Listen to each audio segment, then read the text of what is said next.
नमस्कार।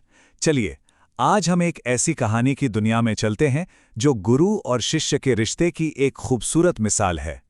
ये कहानी है कृतज्ञता की, और उस एक पल की जिसने भारत के सबसे चहेते राष्ट्रपतियों में से एक की पूरी जिंदगी को एक नई दिशा दे दी। कहते हैं ना कि कुछ शिक्षक अपनी छाप ब्लैकबोर्ड पर नहीं बल्कि सीधे रूह पर छोड़ जाते हैं। और ये बात हमें याद दिलाती है कि एक महान गुरु और शिष्य का रिश्ता कितना गहरा और अनमोल हो सकता है। तो चलिए आपको सीधे ले चलते हैं साल 2002 में।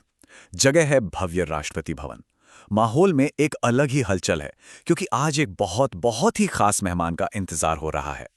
अब देखिए, इस मुलाकात में जो बात सबसे अनोखी थी वो थे मेहमान और मेजबान।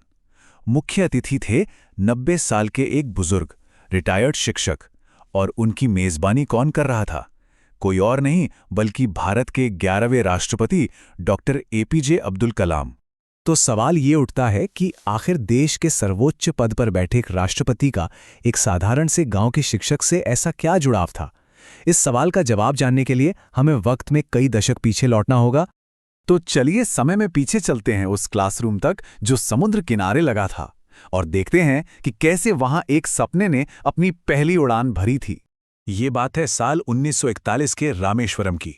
सोचिए, 5वीं क्लास का एक छोटा सा जिज्ञासु बच्चा अब्दुल कलाम अपनी विज्ञान की क्लास में बैठा है, और उसके शिक्षक श्री शिव सुब्रमण्यम अय्यर बच्चों को कुछ बहुत जरूरी समझाने की कोशिश कर रहे हैं।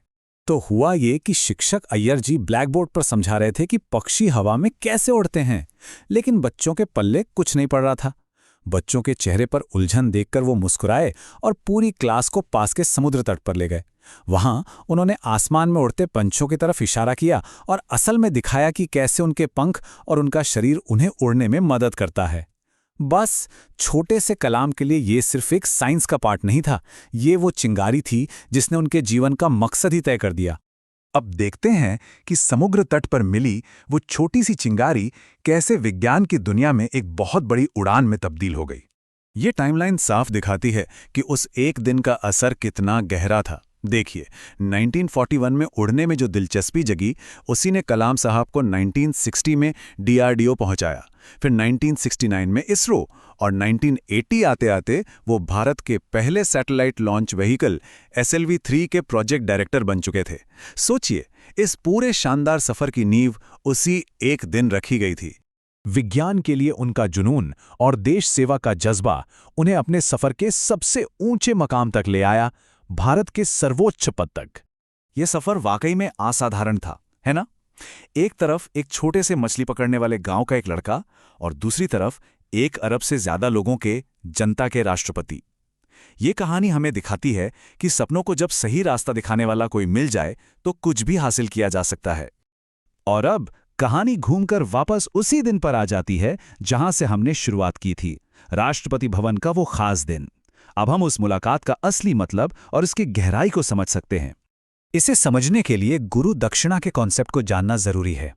हमारी भारतीय परंपरा में ये एक शिष्य की तरफ से अपनी पढ़ाई पूरी होने के बाद अपने गुरु को दी गई एक भेंट होती है, एक सम्मान होता है, उनके सिखाए गए ज्ञान के लिए एक धन्यवाद।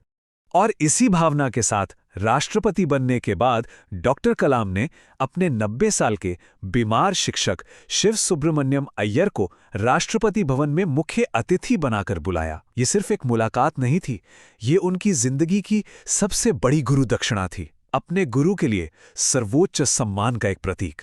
डॉक्टर कलाम ने खुद कहा था, वही थे जिन्होंने मेरे जीवन को गढ़ा था।